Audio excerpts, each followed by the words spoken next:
يا صباح الفل أو يا مساء الفل على حسب التوقيت اللي حضراتكم بتشوفوني فيه. من يومين بالظبط قاعد شايف شغلي في أمان الله، دخل عليا شخص محترم قال لي لو سمحت أنا عايز أورد لكم عسل. قلت له تمام، ممكن أعرف مواصفة العسل اللي مع حضرتك إيه؟ قال لي العسل اللي معايا طبيعي 100%.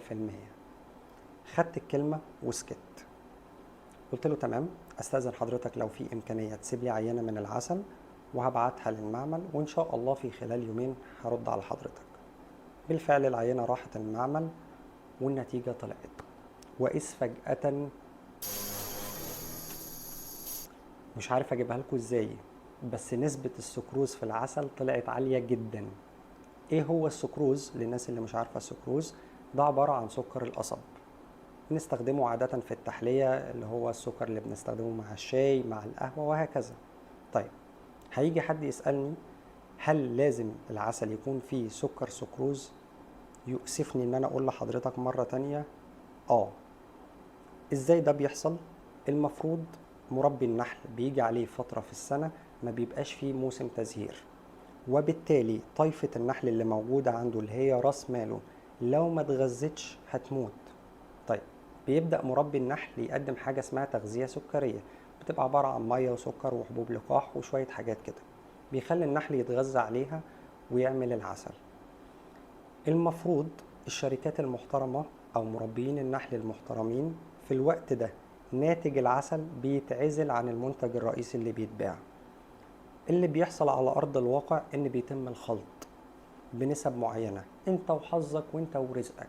هتلاقي نسبة 30% ماشي، نسبة 50% ماشي، نسبة 90% تغذية سكرية و10% تغذية طبيعية ماشي. طبقا لجمعية النحالين حددوا النسبة بالفعل للعسل الطبيعي تتراوح حوالين نسبة 3% سكروز، بعض الدول بتوصل ل 10%. طيب، معنى كده ان اي عسل بيبقى فيه تغذية سكرية؟ تغذية سكرية، بس كل ما النسبة قلت عن 10 او عن 3% سكروز كل ما ده دل على جودة ونقاوة العسل. معلومة على هامش الموضوع، لك ان تتخيل ان علميا طول دورة حياة النحلة الواحدة بتعمل ما يعادل 20 جرام.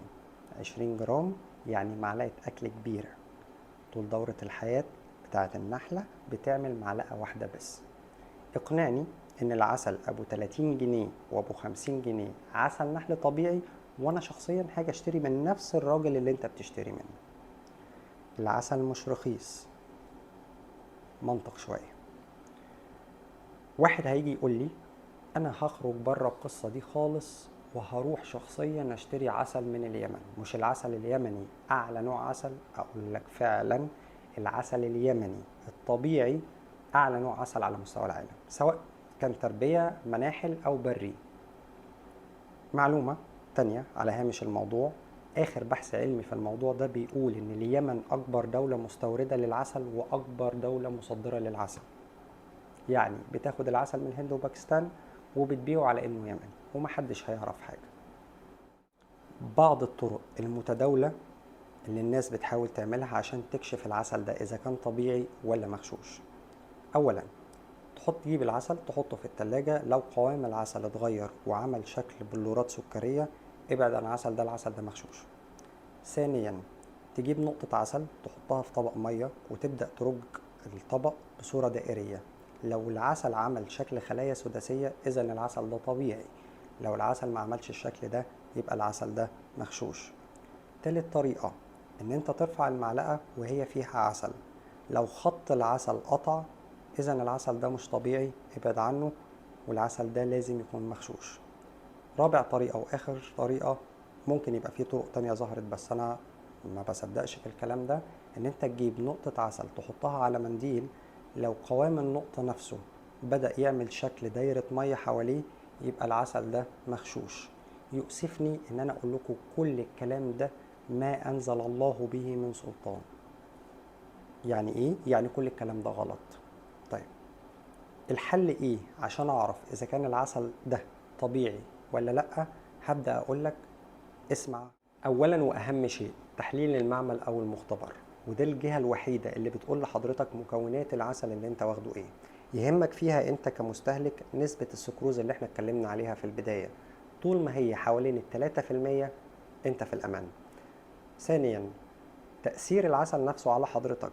وليكن أنا خدت عسل خاص بالباور، خدت العسل وما حسيتش بباور، إذا في حاجة غلط.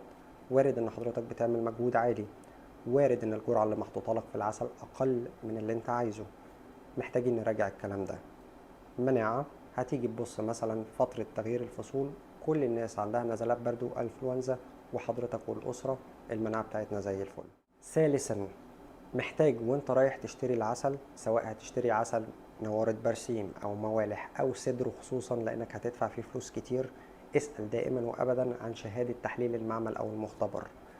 لو لقيت الراجل اللي واقف بيقول لك الشهادة مش موجودة او هراجع الموضوع وابلغك المرة الجاية، حاول تغير المكان اللي انت هتشتري منه. لو حسيت بأي حاجة غير مريحة في المكان، برضو حاول تغير المكان اللي هتشتري منه. هيجي واحد يطلع لي ويقول لي انا ايش ضمني ان العسل اللي انا هشتريه نفس الشهادة اللي انا هشوفها؟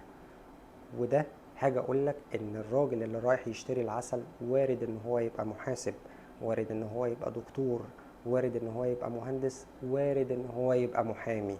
في بعض الناس الموجودة في مصر بتبقى مختصة بكشف غش الشركات الكبيرة. ليه؟ لأن بيطلع لهم منها تعويضات ممتازة. إذا لما يكون معاه شهادة مضروبة وعينة عسل غير طبيعية، في الحالة دي يقدر يرفع قضية على الشركة وياخد تعويض فوق الممتاز. مع نهاية الفيديو حابب أشكر جدا كل الناس اللي بتدعم بلايك وكومنت، وخصوصا الشير، هو ده اللي بيخليني أفضل مكمل عشان أقدم لكم المحتوى اللي أنا بقدمه. مستني رأيكم في الكومنت واختياركم لموضوع الحلقة اللي جاية. دمتم في رعاية الله. السلام عليكم.